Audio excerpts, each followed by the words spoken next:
Lundi 30, assez bonne heure, j'ai reçu la visite de l'admiral Malcolm.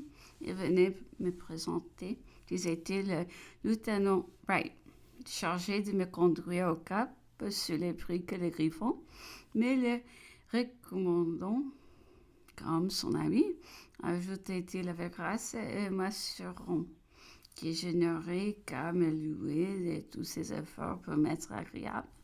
J'appréciais dignement dans l'admiral cette marque d'un intérêt si délicat et j'en ressentis une sincère et tendre reconnaissance beaucoup mieux que je ne la lui exprimer. Sa bienveillance pour moi devait avoir un prix de temps plus grand à mes yeux qui ses rapports avec le gouverneur rendaient un fort délicat de le témoigner ici, avait-il la circonspection de se faire accompagner précisément par l'homme de confiance de Sir Hudson. J'attendais avec mon anxiété habituelle le moment décisif, craignant toujours de voir le gouverneur finir par opposer des obstacles imprévus dont il me laissait apercevoir le désir de me faire rester.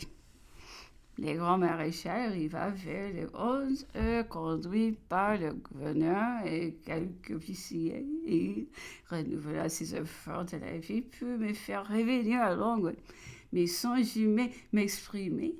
Néanmoins, le désir positif de l'empereur, connaissant si bien ma situation, il n'avait qu'à dire le mot peut être sûr de l'emporter. Mais il ne le disait pas, et même sans éloigner, si je le pressais, se référant alors aux paroles sacramentales de l'empereur, qui m'avait rendu la vie. Et si je vais me défendre encore contre celui-là même dont j'aurais voulu recevoir des renforts, son affliction me devenait funeste et je me demeurais. Le supplice déchiré entre le désir de rester et la volonté de partir. C'est le cœur dicté, non? Le courage commandait l'autre. J'ai demain inébranlable. Je ne dois pas oublier de mentionner que le grand maréchal dans le cœur de la conversation me dit que l'empereur avait désiré me voir avant mon départ, mais que le gouverneur exigeant qu'il se trouvât un officier anglais. Entre nous, étiez-vous contraint d'y renoncer, me faisant dire que je savais bien que cette condition, il se priverait de voir sa femme, même et son propre fils. Quelle parole pour moi! Passons aux affaires. J'ai remis au grand maréchal les 13 lettres d'échange sur mon banquier de Londres. C'était mes 4000 louis que je vais si souvent offert à l'empereur et que le grand maréchal m'avait appris la vie qui s'était enfin décidé à accepter ce qui combla mes vœux. Et fut pour moi un vrai bonheur. Ces objets terminés ont permis au général Gorgo, qui avait obtenu d'accompagner le grand maréchal de venir aussi prendre congé de moi. Et cette nouvelle preuve d'intérêt jointe à toutes celles qu'il n'avait cessé de me donner depuis mon emprisonnement ne fut pas perdue pour mes sentiments.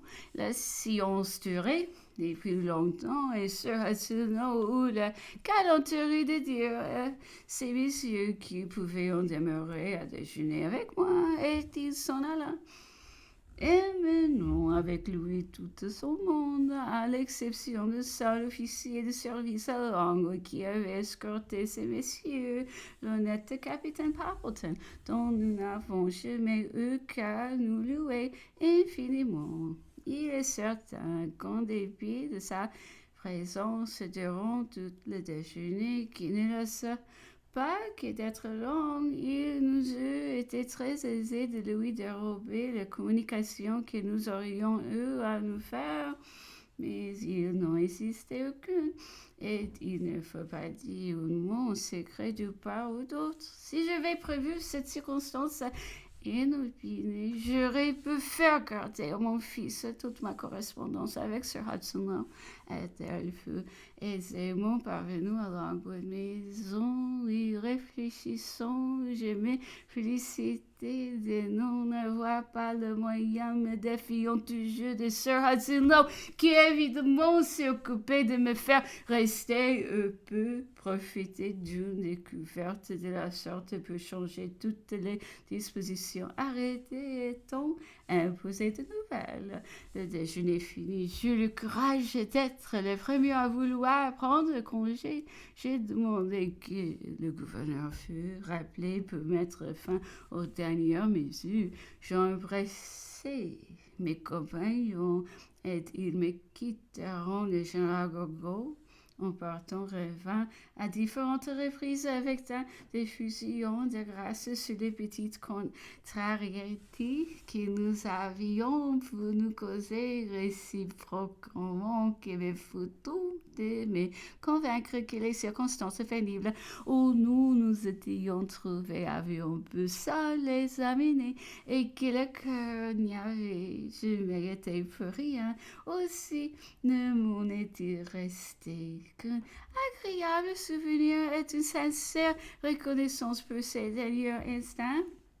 Sir Hudson de retour, voyons sortir ces messieurs, mais il dit d'un air significatif et pourtant pas sans quelque embarras mêlé de dépit. Vous n'avez donc pas jugé à propos de retourner Longbourn? Il faut croire que vous avez de bonnes raisons pour cela. Je m'inclinai pour toute réponse. Je l'ai prié de procéder immédiatement au scellé de papier sur l'objet qui méritait déjà depuis plusieurs jours. Je vais exiger et obtenu qu'il nous fût fait tout inventaire dont j'ai réclamé une copie authentique signée de Sir Hudson Lowe. Il ne s'agissait plus en cet instant que d'apposer les scellés sur Hudson avait retardé le plus possible et jusqu'au dernier moment cette formalité et il a conclu d'une manière qui le caractérise. Il me dit avec assez de gêne en belles paroles qui, par respect pour l'offre aussi bien que par égard pour mes qualités personnelles, il voulait bien menacer opposer mon sang pour vous que je consentisse ce qui peut lever en mon absence s'il est jugé nécessaire sur mon souris et mon refus.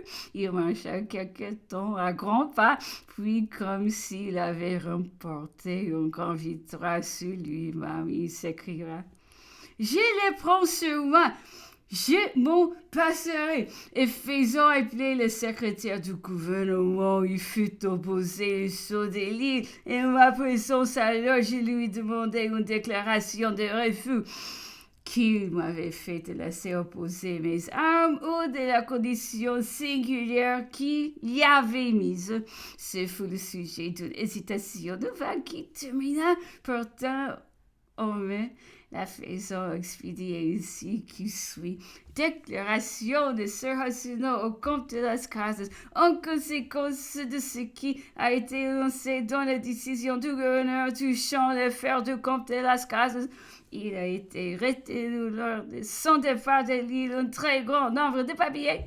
Le gouverneur dont le devoir spécial est de ne pas souffrir qu'il y ait des papiers quelconques venant de Longwood. Surtout de cette île sont surpris à l'avoir été examiné. C'est toutefois jusqu'à présent et nous faire des motifs particuliers de prendre connaissance de tout ce du comte de Las Casas et a décidé qu'il est pas bien à lui appartenant qui ont été retenus.